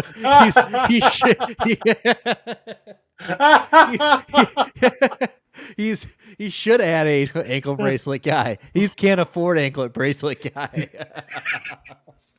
He's knock knock, sir. You've had 6 months to get your ankle bracelet. It's back to jail for you, guy. You've been served, guy. Dude, what a hat pussy, dude. Hat pussy. Fuck, I'll never forget how mad he used to get when we'd be like, dude, what up, hat pussy? That'd be like the lightest thing we'd call him now. Absolutely, dude. He is. I don't even know. Last time I saw him, he walked. I pulled in the driveway, walked it. He's like, he walked outside, walked into my car, told me to fuck myself, and walked back inside. He was obviously joking, but like. I thought maybe he was like, "Fuck you and your 40 hours a week, fucking stable relationship." Goddamn, got rid of my ass. Yeah, well, let's hope he rebounds. Get it together, bud. And until then, there's a reason we had to dump the geek. Yeah, dude. Thanks for the drum, but other than that, fuck off. I paid him a 24-pack of PBR for that. Hell yeah, that sounds about right. Absolutely. I paid an artist in beer. That's punk rock. Yeah, that's titties. That sounds about right too. All right. Well, let's. What else can we fucking move on to? We can talk about. We talked about death already, but we did not talk about Bray Wyatt dying. We did not talk about that yet. We can. That's shitty. Fucking move on to that if you'd like. It's some sad news, but Terry Funk and Bray Wyatt. Yeah, and Terry Funk, which is awful, dude. Terry Funk, at least rest in peace to Terry Funk. It sucks losing him. He was a little. He was 79. Yeah, a little more expected. If anything, Terry Funk probably lived longer than we thought he would. Yeah, for sure. I'm not gonna lie. He definitely outlived my expectations for sure. But one of the greatest of all time. Pretty much like the inventor of hard. Well, I don't know. Would you call it? Was he? He's one of. Yeah, when you can't talk about hardcore without talking about funk. Yeah, I mean, when he would go to Japan, because I was thinking about that. American wrestlers in Japan, there's a lot of guys that went to Japan and got big in Japan, but I think Terry Funk was the most legendary to them. him and like Stan Hansen. They just had this. They were looked on like deities of the sport in Japan. Yeah, I mean, the guy trained Mick Foley. I mean, you don't just fucking who went on to basically become like, I mean, the most hardcore motherfucker ever. Yeah. And did it correctly too. Like that's the other thing. Like, it's so hard to not like. It's so hard to be one of those kind of wrestlers and be respected as far as like he have talent as well, because like it's so easy just to be anybody can go out there and be a fucking piece of meat. You know what I'm saying? Like, and just like fucking fall on tacks and backyard wrestling and where's that? Was it Delaware wrestling? Anybody can wrestle like they're from fucking Delaware. What was that called? The Delaware? It was like ICW. Dude, we cried laughing about that. I stayed the weekend, and then like we went to bed, and like 45 minutes later, it was like, bro, fuck Delaware. I remember CZW, Combat Zone Wrestling, which is where we pull that up, front office, Combat Zone Wrestling. That's where John Moxley started. Which makes sense because like he doesn't do anything but bleed. Like I don't know if you guys saw his match back in it all in this past weekend, or we go. That's all it was, just blood. It's just like there's no wrestling. It was that like Vice News or something where Vice followed around the guy that owns. Yeah, it was Vice. And they did a mini documentary on CZW and like it was the something of death. Festival of Death or something like that. Some crazy like annual show that they have. Yeah, this looks a little more put together than they were in the video. Maybe they took off after that fucking sweet Vice episode. Oh, dude, don't forget the slime balls. Look at those guys. Is there anybody notable in this? Scroll up. When's John Moxley going to show up? There's a bunch of fucking no ones. Jordan Oliver doesn't. He looks like he's got some problems. There's a guy named Milk. Jarrett Diaz is fighting this chick. Erica. Why is her name Erica? AIR. Erica. This guy's name is Milk Chocolate up here. This tag Erica team. Demia. CMD versus Milk Chocolate. A white guy and a black guy, and they're Milk Chocolate. This looks like the worst shit ever. Well, it happens in Maryland, so super soft seating. Dude, we might have to go. Their heads. Can you buy tickets right now? Let's get some tickets. I mean, how much are tickets to this? Like September 3rd. $25. $30 if you want to sit like real close and maybe get some blood spattered at you. Oh, first row's already sold out. $40. Damn. Well, let's see, first row, that's what, a good 25 seats? So where are these green? What are the green seats? Those aren't even available. Those must be like some real deal seats. That must be friends and family. That's for the talent.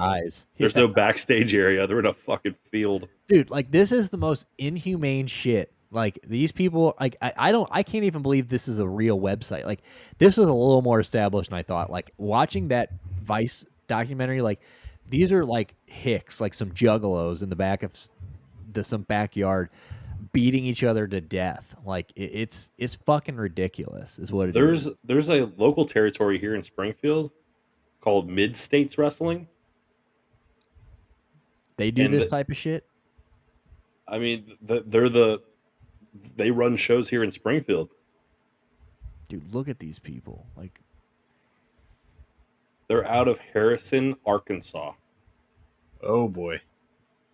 Yeah, Mid-States, but dude, like Fluorescent Fatality is that one called. Oh good God. So that's Wired Savage, Shattered and Bruised. Like none of that sounds cool. No. Wired Savagery. And this is John Moxley style wrestling. Like, dude, he sucks. Like I've always said that like even the Shield, like I was never a Shield fan, but like Roman can wrestle his ass off. Seth Rollins is one of the best wrestlers in the world. You know, I'm not a big Seth Rollins guy as far as like his act and stuff, like his shtick, but like they're great wrestlers. John Moxley is just a like when his whole character in the Shield was like just a punch drunk fuck. I'm unhinged. Yeah, like what is this? He's just like some bar brawler, like, and then like this past weekend he did the whole thing where he cut he's razoring clearly, and then like he like put his hand down, he's like biting on the guy's forehead after it's all busted open, and it's just like, what the fuck is? Oh, and then he had that thing like nailed into his forehead, like so. Like the he had, little the bamboo like skewers. Yeah. They were so like they push in your head and that flowers out. Yeah. So he had those like stuck straight into his forehead. It's just it's unbelievable. I don't know. I you know obviously people want to see. There are people out there that want to see this shit, but like, dude, it's just ridiculous. Like I don't know. Apparently the rest of All In was pretty good. I didn't watch any of it. I don't watch AEW obviously, but heard the rest of it was pretty good. I know it was like the biggest live audience ever for wrestling. I know that. And they're like blowing that up, but it's like, I mean, you guys just found a place. I mean, if WWE wanted to sell out that place, they could. I feel like, yeah. I mean, they're there because you're never there. You know. Yeah, exactly. What is the next pay-per-view for WWE? I have not. Well, so we're past SummerSlam now, and we're on to what? Well, Royal Rumble? I'm thinking Big Four. Is Royal Rumble next? No, Royal Rumble's got to be closer to springtime because like whoever wins the main event goes to WrestleMania. Yeah. So let me think. WWE. Yeah, rest in peace, Bray Wyatt. Before we get way too off this, because that's where we start on this. 31 years old, heart attack, terrible. Brody died a couple years ago. A condition that was exacerbated by fucking COVID. Damn. To where the inner lining of his lungs was hardening. That's so he died in his sleep. He took a nap. And he had already been seeing the doctor because of this condition. This was on TMZ like this morning or yesterday, either today or yesterday. The doctors gave him a defibrillator that he was supposed to wear in his sleep, to where like if his heart stopped while he was napping, it would revive him. But he took a nap. He told his wife he was going to go take a nap, and he did it. Never woke up. He left the defibrillator in his car. Damn. He just did not take. He didn't take the doctor's advice and wear the fucking thing. And yeah, he passed out. His wife found him because his like alarm clock was going off for like 10 minutes, and his wife was like, "Okay, what the fuck?" She goes in there, and he was turning blue. Man, yeah, that's fucked up, dude. I mean, it sucks. Yeah, shout out JoJo, dude. That's terrible. You walk in on your fucking spouse, dude. Yeah. Yeah, and like I said, that whole group has just had such terrible luck. Brody Lee died a year or two ago. Yep. Now it's basically just Braun and what's the other guy's name? Oh, big bald guy with the red beard. Oh, well, he wrestles as Eric Redbeard now. Yeah. He's on the Independents again. Wasn't he Rowe? Eric Ronan? Ronan, or I think it was Rowe. Maybe I could. I don't know. I never watched a lot of wrestling of that era, to be honest with you. But I remember he was like the muscle for Daniel Bryan for a minute there when he was doing like the vegan, he had the vegan championship belt. Yeah, dude. It was like and it was like world friendly or whatever, or eco environmentally friendly. Yeah. Yeah. Compostable. Yeah. Daniel Bryan, what a nerd. It was a great belt. Yeah, great. Yeah, I love Daniel Bryan. Great wrestler. But yeah. Did you see that? Because people were sharing that like promo that he cut back in January, February of this year. He had been away. They let him go. They released him. And then he came back in January, and he was only around for a couple more weeks before he had to go due to medical shit. Right. And when he returned, he shot this cut a promo as himself. He was like, I'm his name is Wyndham Rotunda. No, yep. Yeah. And he's like, I'm not here to Bray Wyatt. He's like, Wyndham Rotunda. And he was like emotional, like thing. He's like, you guys saved my life. The reason I'm back is because of you guys. And it was like, damn, dude, it's almost like you're saying goodbye. Yeah, I saw. Was he like in a red shirt or like a red top? I think I did see that video. Like he's like got a raspy voice. He doesn't sound very good. No, he sounded sick. Yeah, I think I did see that video. It's a shame, dude. 31 years old. I mean, that's wild. I also thought he was older than 31, but young guy. The next pay-per-view is Payback. And it's actually Saturday, the 2nd. Okay. Wonder how that's gonna be. Well, it's Seth Rollins versus Shinsuke Nakamura. Let's pull it up here. That's worth the price of admission right there. What was it called? Fastback. Payback. Yeah. Is that an old one? I mean, I know it's been around a minute, but that's Payback's been around for a couple years. 2013. Yeah.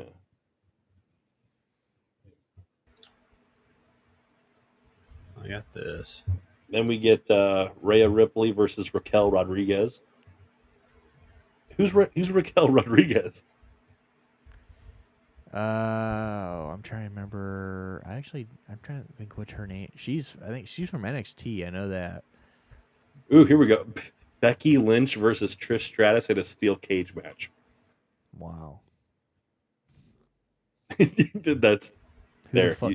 Wow. How about undisputed WWE Tag Team Champions Kevin Owens and Sami Zayn versus the Judgment Day in a Steel City street fight? What is the Steel City? Is this in Pittsburgh? Pittsburgh, yeah. Steel City street fight for the NSPS. Damn. I mean, I wonder who's gonna. So who are the champions now? Kevin and Sammy. Yep. Undisputed. Cody Rhodes. That's not a match.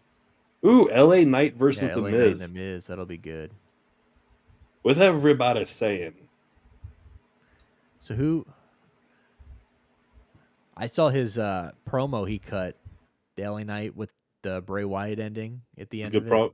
I'm glad that they chose him to go out there and do that. Yeah. He did a good job. Yes, he did. He killed it for sure. United States champion Rey Mysterio versus Austin Theory. Now, I'm not huge on Austin Theory. He is talented, so he'll make whatever's left of Rey Mysterio look like $1 million bucks.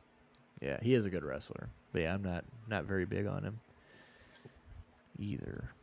But yeah, this will be all right. I might tune into this. I don't know what the fuck is going on Saturday. I don't know. Dude, maybe I'll tune. I mean, Seth Rollins versus Shinsuke Nakamura is not bad. We can get on. I mean, shit. If I'm not doing anything, maybe we hop on here. Do a live reaction. Reaction of Payback. I'm down. What did we pay? Yeah, we did the fights that one time. We did fights twice, right? We have. I would rather live react to WWE than UFC. Yeah, we can do that for sure. Maybe Saturday we'll hop on there and do a little. We'll see what's up, Payback, man. For sure. We'll throw it on the schedule loosely. This is sketchy. Well, good shit. Well, I guess we got like 20, 30 minutes left here. I do want to get into the 53-man rosters. I did want to maybe watch a few of those PenPal videos because I think our idea of finding a PenPal in the Idaho prison. We should, yeah. You sent me those videos and immediately I'm like, there's a number of ways that we could go here. we could either wholeheartedly find like the loneliest guy in the Idaho prison system and make him a friend of the show, or we could find the craziest person and exploit him for the show, or we could try to find there was a girl on there. There's a few girls on the page. But did you see the one where the comments were taken off? No. Oh, shit. She's like, there's one on there where we'll pull it up. but she's like, I'm a bad girl. I like boys and girls. Like, and I'm like, this girl is getting out of here and doing porn. And so part of me was like, should she be the fucking friend of the show? And we just pimp her out. Fuck yeah, dude. We can see, because you only get 30-second video messages that you can send back and forth. I was you have like, to pay with them on, so they have to pay with like money stamps or like cash or money tokens. Dude, or we're filling up the books. Yeah, straight up. And so we could. Part of me was like, do we exploit like a chick out here? It was the most misogynistic thing I've ever thought of. Where I was like, we create an OnlyFans, and it's just 30-second clips of a girl seeing like how much like titty she can show in prison, and have guys pay for those clips. So by the time she gets out of prison, she's got a fucking career. Dude, but I want a cut of that. We'd have to draw a contract up and shit for that. Maybe.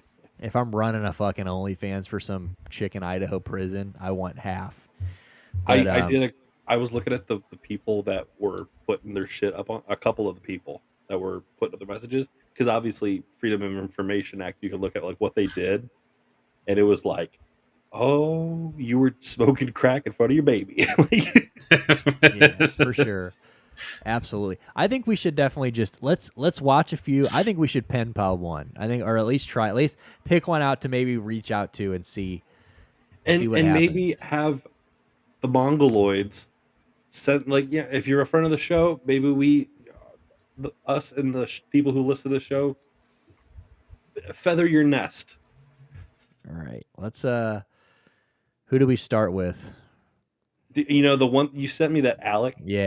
That was pretty good. He's a good one to start with. Let's all right. I wish I could make it bigger, but I can't. Oh, it says what his offenses are on there. I did not notice that. Oh, me neither. Possession, so this guy, assault battery, or battery upon certain personnel and controlled substance. So this is whatever he did, he didn't do it. But just wait till what he says. All right, so here's Alex Kopic. So I walked by somebody today. Some of the weird shit you hear people say. I swear I heard somebody say, bro, I'm going to go exercise my prostate. I'm like, motherfucker, how you going to go exercise your prostate? What the hell? Some of the shit you hear people saying here blows my mind. Anyway, I'm just looking for somebody to break my heart. If that's you, hit me up. All right, so Alex Kopnick, 127597. So that's if you download the JPay app. That dude thought about that story, and he's like, that's what I'm going to say. And then he finally said it, and then he realized that it wasn't that funny. And so there was that like really awkward silence. He's like, oh, yeah. He's so like, anyway, just break my heart. He plays with his asshole. Yeah. Anyway. Yeah, so this guy is definitely a high candidate. He's a candidate for sure. If you download like I said, this JPay app, you literally can just most of these videos are like, hit me up, and this number is the number you need. You don't reach them by this name. You reach them by this number behind their name. So 127597. So if you get JPay, that's how you find these people. You use this number. Right. But Alex Kopnick, yeah, so he's a good one to start with. Let's get a chicken here. Obviously, we can. No, go down. My name is Wade. Hold on. Which one? Keep going. There's two girls and they have the same last name. People are like, oh no, they're sisters. Keep going. What's that? No, keep going. Lackey. This one? No, Lackey to the left. Oh, this one right here? Okay. Hi, my name's Kaylee Lackey. Hit me up on JPay, 135733. Hi, my name's Kaylee Lackey. And then scroll down a couple hit me up rows. on JPay, 135733. I can fix her. She says peace. Hi, my name's... All right, so there's scroll down a couple rows, and then you'll see her sister. There, Wendy Lackey. Hey guys, my name is Wendy Lackey, and I'm in prison. I'm kind of a naughty girl. Anyways, I'm hoping to be getting out soon, so get a hold of me in the meantime so we can talk. I'm interested in both men and women.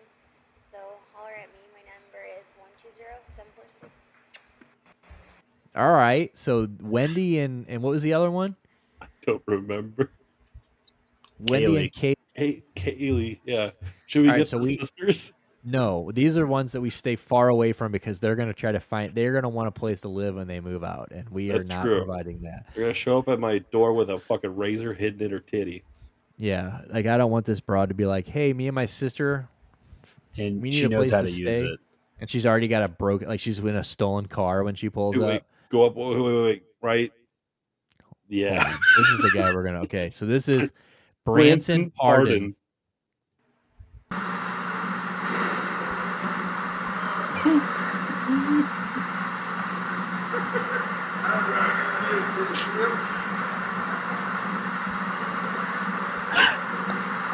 Action.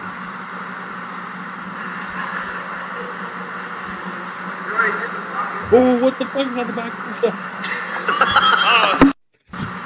Damn. What the fuck is this? Dude. I have no fucking idea.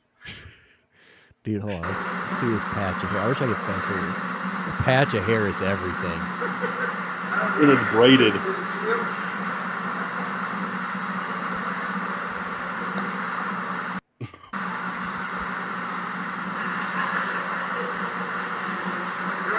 Ugh. Dude.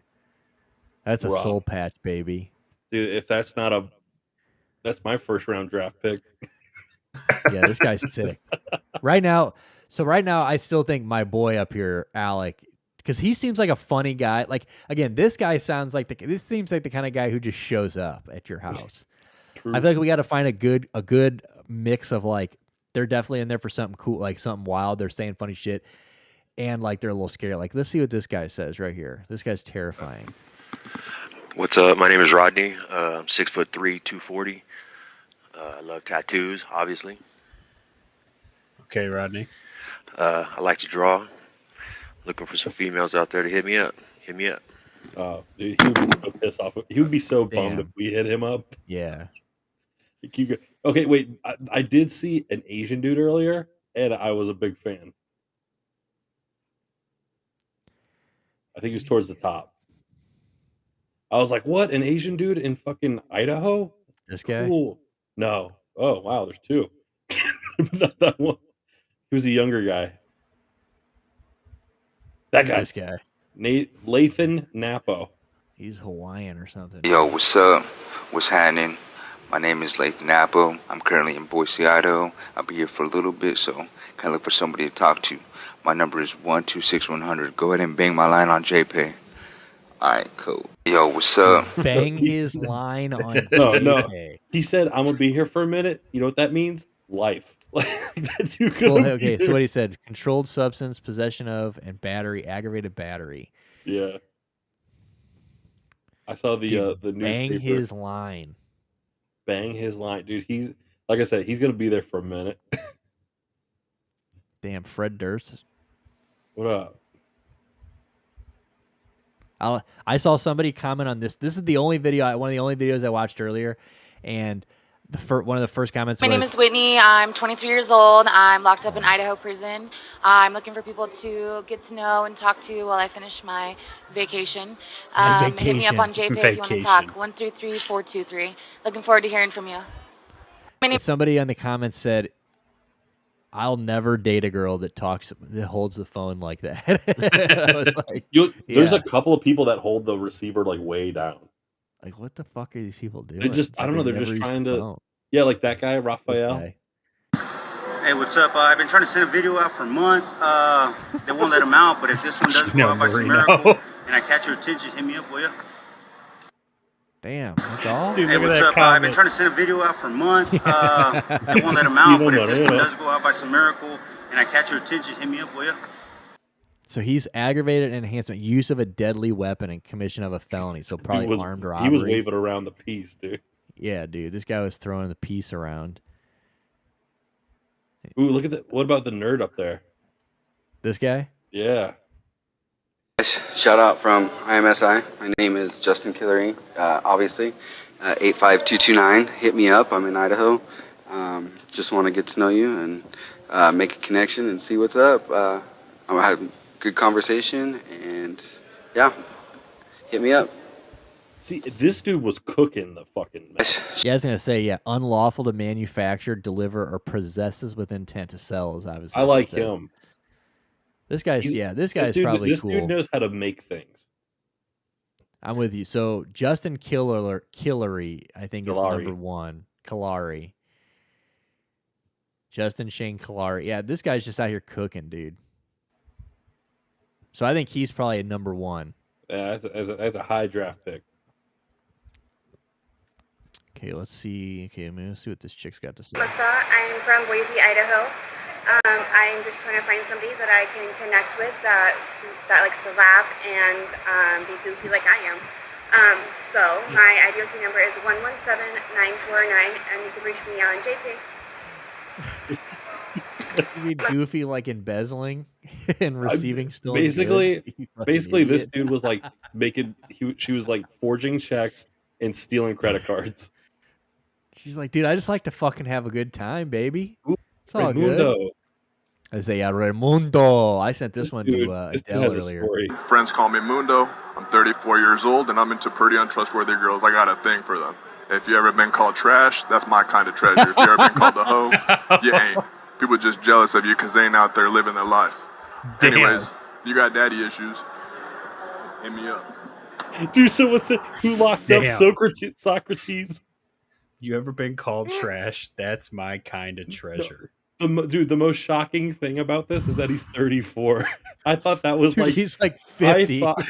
I thought that was a 60-year-old El Salvadorian knife fighter. Dude. Persistent violator. This guy just doesn't give up. Those are 3 strikes, bro. Friends call me Mundo. I'm 34 years old, and I'm into pretty untrustworthy girls. I got a thing for them.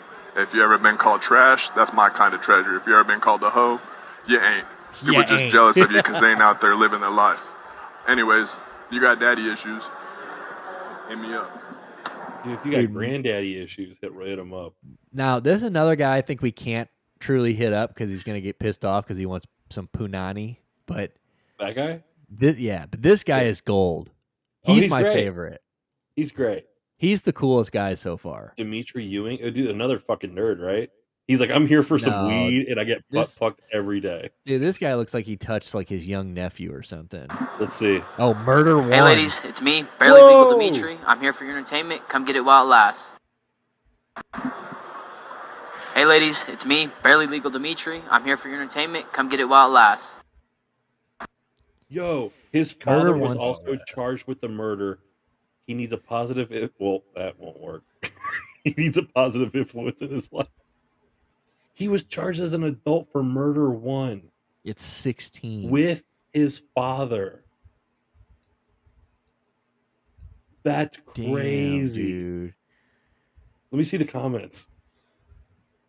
He was brainwashed and fed drugs by his dad. He was in a homeless shelter. Wow. This page is an actual Yeah, it is. Yeah, that maybe this guy is somebody we need to reach out to. We don't want to ruin his life though. No. Like, well, Dimitri, we're here for you, big dog. God. You know that there's like a church sponsoring them. Look at this fucking guy. My name's Caden. 24, about to be 25. I get out 6 months, and I'm currently in Idaho Maximum Prison. Right now, I'm just trying to find people to make my time go by a little bit faster. Got nothing else to do. I'm in a cell 20 hours a day, so anyone that wants to message me, help me pass the time, greatly appreciate it. All right, well, I look forward to talking to whoever wants to message me. My name's Caden. He's looking for puss. Yeah, this guy's kind of a fucking loser. We don't want that. What about Belinda Herrera? Belinda, she looks fine. Herrera at Siki in Boise, Idaho. Add me on JPay. My number is 106061. Or you can write me. I'm looking for people to get to know and talk to, and I look forward to talking to you. Thanks. She looks like she's still detoxing. She ain't getting out till 2029. Grand theft by receiving, possessing, and disposing of stolen property. So she like She gets out a day before AJ's birthday in 2029. Happy birthday, AJ. Happy birthday, AJ. Happy birthday, AJ. We got somebody for you. We got somebody who want to meet you. Wait, go up. Let's see this young fella. Who? Bottom, second from the right. This guy? No, one down. This guy? Oh, this guy. Yeah. I want to see what this. We're gonna do this guy, All this guy, and then Young Ma right here, Young Ma. Devin Powsey. People, my name is Ben Sisu Jakoto. Currently doing time Boise, Idaho. I've been down 2 years and really trying to reach out, meet some new and unique people all over the world. So if you're seeing this right now, don't hesitate. Go download JPay. My IDOC number is 123103. Nice and easy. And reach out. Let's get to know each other. Let's build something real, something solid. You feel me? Yeah. People, my name is Ben. Ben. Be the friendliest guy in this prison. I like him. I do too. I don't know if he's gonna like us though. I mean, if we give him enough credits for some fucking like fudge rounds per fucking Anthony Oliver song. True. Love us. All right, Michael Nugent. This guy's got to be. Look at the steroid neck on this guy. He just got out. Michael, I'm in prison. I'm going to be here a while. I'm looking for someone to help me pass the time. Something interesting to do, make the adventure a little less boring. This is all new to me. I really don't know what to say. I'm a pretty shy individual, so when it comes to communicating with individuals, I have a hard time. This is my life. This is my life, dog. My name's Michael. That's my life. I thought it was gonna be a little different. He to me, he looks like he just got back to prison. That dude just got out of solitary. He just got out of the box. You know what I'm saying? Yeah, dude. Look at that guy's neck. Like that guy looks like he'd kill you. He looks like a fucking All right, this looks like Young Ma, that rapper. Going on, my name is Bowsy. I tried sending out a little video of me doing a backflip celebrating me getting out after 8 years. Well, it's in like 4 months. But anyways, hopefully this one goes through, and I just want to send a little shout out. You know, peace. Dude, I definitely want to see the backflip. Hold on. So is this guy out now? No, he thought he was getting out after 8 years, and he celebrated with a backflip video, but then he realized he still has another 4 months. Dude, no. Dude, no. Tell me that's a lie. That can't be real. He was off. There's no way. Dude, talk about They go, Devin, what are you backflipping for? He goes, bro, I'm out. They go, dude. What you mean? No, what do you mean? You're on kitchen duty tonight. Yeah, dude. What do you mean? Yeah, you got to be in this kitchen by breakfast tomorrow. Yeah, dude, you're peeling potatoes. Hold on. My name is Bowsy. I tried sending out a little video of me doing a backflip celebrating me getting out after 8 years. Well, it's in like 4 months. But anyways, hopefully this one goes through, and I just want to send a little shout out. You know, peace. Dude, and they even let him carry. I'm surprised they let him have this Nike sweatband. Maybe they saw him do the backflip and they just tacked on. They go, damn, dude. Yeah, they go, damn, that was terrible form. And you're not supposed to have a sweatband. So they're like 4 months. I like. How about what? Is there like an all-time scary dude on here? Like, let's see. This guy is definitely up there, all-time Rodney, scary. Yeah. Let's see.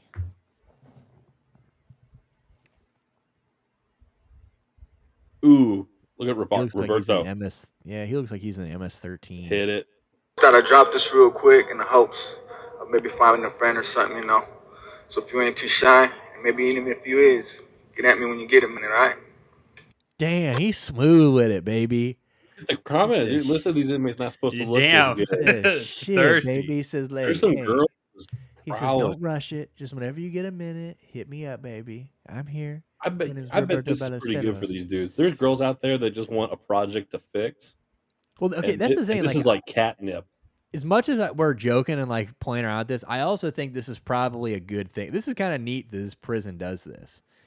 Like, gives these people like some type of, I mean, you know, it obviously they're into it and like they're, you know, like just letting them shoot a little video and like, you know, I mean, I guess appeal more to a pen pal. I think this is kind of like a cool little escape for these people. Like you can see that some of these people are having fun with it, and like I think it's cool that, and like they're obviously pretty pumped about it. I mean this is the inmate pen, 92,000 followers, and like they got a TikTok, and they're now you notice that like this seems to be like a pretty new project up there in Idaho, because this account is only, if you look down, I think the oldest post is like from June. So this seems like something that they're just now starting to like get going. Interesting. But I've been laying pipe for years. I like fat bitches, fast cars, and tattoos. Anything else probably ain't for you. June 20th. All right, cool. All right. But I've been laying pipe for years. I like fat bitches, fast cars, and tattoos. Anything else probably ain't for you. This is how I end up with love. I've been laying pipe for years. I like fat bitches, fast cars, and tattoos. Anything else probably ain't for you. If anything else probably ain't for you. That's awesome. He's good too. I think we should adopt one of them. We could definitely adopt Ooh, look at Miguel. The little 18, this kid.